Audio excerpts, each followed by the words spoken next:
Welcome, my dear guests, to the captivating expanses of my story. Chapter 13. With a stoic calm, Saint General Nadine Heimer walked through the reinforced security gate of the headquarters on Tra. The air was still filled with the aftermath of the bitter battle, but in this crucial place of strategy and decisions, a tense silence electrified the atmosphere. Nadine addressed the assembled officers with a benevolent gesture, their words as a whisper of fate. The hostile factory world Tra is now under our control, a great victory announced by the Senate when the Uni population surrendered to our troops. A relieved marble penetrated the room like a gentle breath of salvation. Finally, after countless fateful trials, this nightmare was over. The Senate, the highest instrument of power after the Empress and the governing element of the Empire, would look with satisfaction at this significant victory for the Empire. But Nadine felt no delight at all. Deep within her, there was a gentle voice: why all this? When would the era of peace finally begin? But it was still too early to imitate such thoughts. The war continued to rage with unfettered violence. With a deep sigh, Nadine began her work. It faced an enormous task, reopening the factories and providing food to the suffering population. But nothing could intimidate Nadine. With a mixture of cautious determination and unwavering fulfillment of duty, she would rebuild Tra. While Nadine was doing hard work elsewhere, the flames of the fighting were already burning again. With relentless determination in the distant Inti system, a space fleet of the Unis attacked the recently conquered Vakwer colony. "Strengthen the defense immediately," said Kate Brock with a firm voice. Admiral Romero must immediately embark on her way there with the first space fleet. With fierce determination, she followed the cosmic battle on the holographic monitors of the high-tech command headquarters. Her eyes showed a desire to intervene in the struggle and prove her abilities.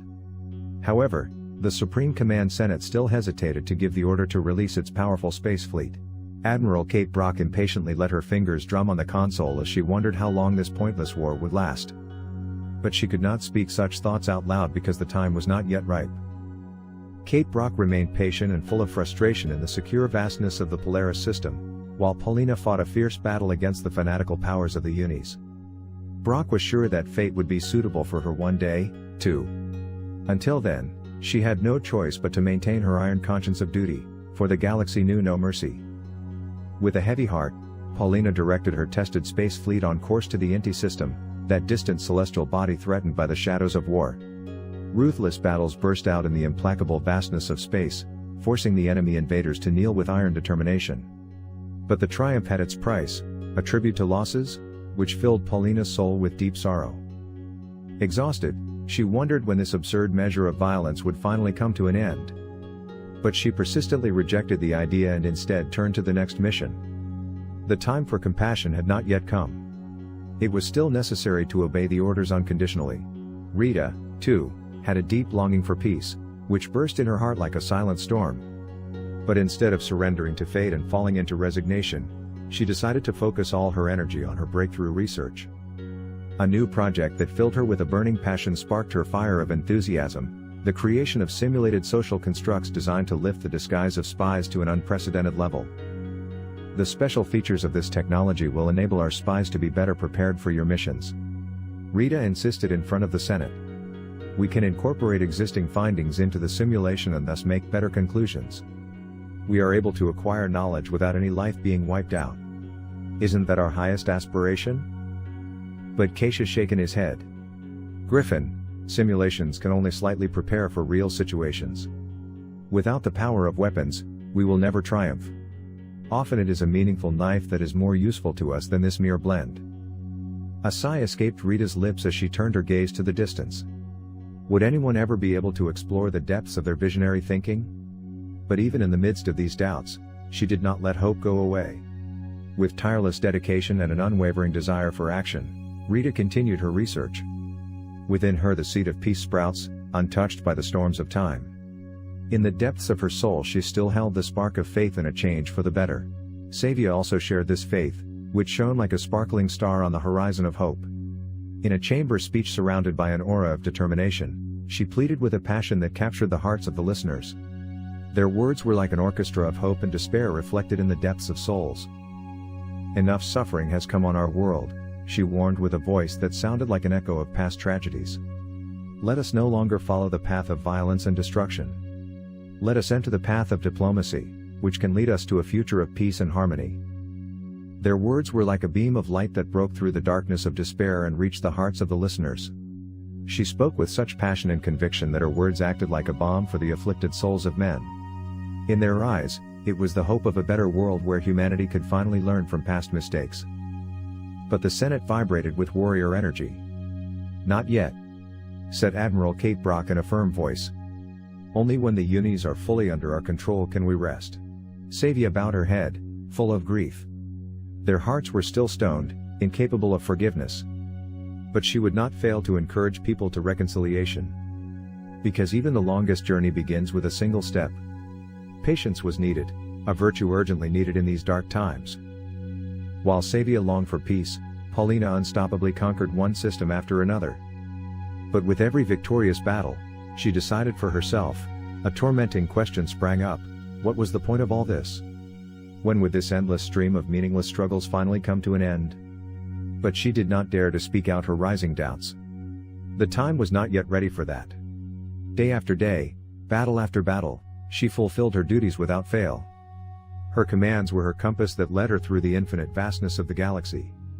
With iron discipline and an unwavering sense of duty, she continued her mission without hesitation or doubt. Her eyes were cold and determined, her hands tightly wrapped in the armrests of her command seat. To distract herself from the cruelty of the war, Rita plunged herself into her work to explore new technologies.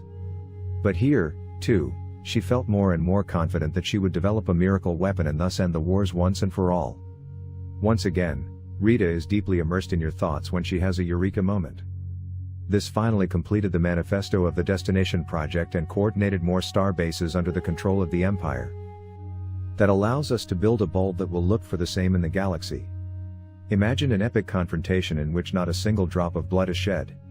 She swore with glowing eyes in front of the majestic chamber. We could measure our powers without taking precious life. Our enemies will not be able to overcome them so quickly. Isn't that the ultimate goal that we are pursuing?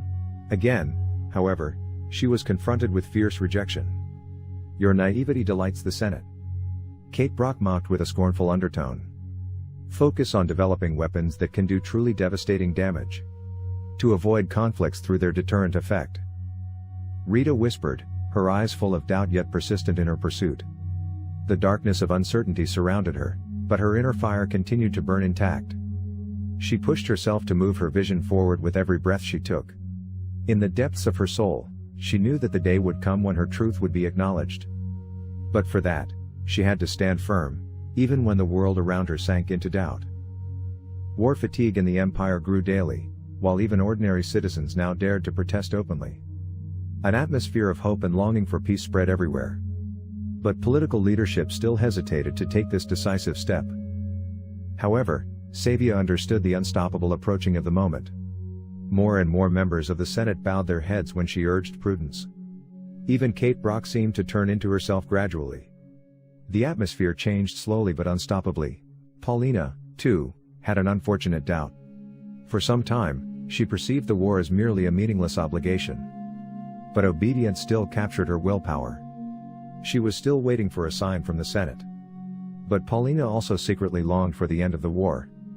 She was tired of the act of killing. What about Rita? Unwaveringly, she continued her research on the technologies of peace day by day. A profound exhaustion flowed through her body, but hope still glowed. Firmly entrenched in her belief that reason triumphed, Rita firmly adhered to it. She knew deep in her heart that the day would come when her breakthrough ideas would finally be heard. In the depths of her faith, she found the unshakable strength to stand firm. Thus, another year of war approached its dark end, pervaded by immense suffering, deep doubts, and a tender spark of hope. The leadership was still hesitant to put down the destructive weapons definitively, while the world held its breath and hoped for a change that would shape the fate of mankind forever. But the minds of men, drawn by the horrors of war, longed desperately for peace, for redemption from the chains of violence. And during this dark hour, in which the future was balancing on the knife's edge, a spark of resistance began to burst, a spark that would penetrate the darkness and illuminate the way to peace. For where there was a will, there would also be a way to lift mankind out of the abysses of destruction and lead to a new era of peace. Savia felt in her heart as if the time had come to bring about an epic change. Even Kate Brock, who was once unbearable, now seemed plagued by doubts. And Paulina, who once led her space fleet to battle with all her heart, did so only half her heart. In the vastness of the galaxy, the urgent call for harmony flourished. Like delicate plants of confidence, these longings arose and now demanded loving care and careful guidance. With a mixture of patience and finesse, Savia would inaugurate the transition to an era of peace. Deep inside, she felt it like a burning flame. The long-awaited change was imminent. A new chapter of the cosmic chronicles should unfold beyond the dark shadows of hatred and violence. The flame of hope was still burning, but its invincibility was indisputable. Savia would keep them like a precious treasure that carried the galaxy's fate. Hey, I would be happy if you could give my video a like, leave a comment and subscribe to my channel to stay up to date.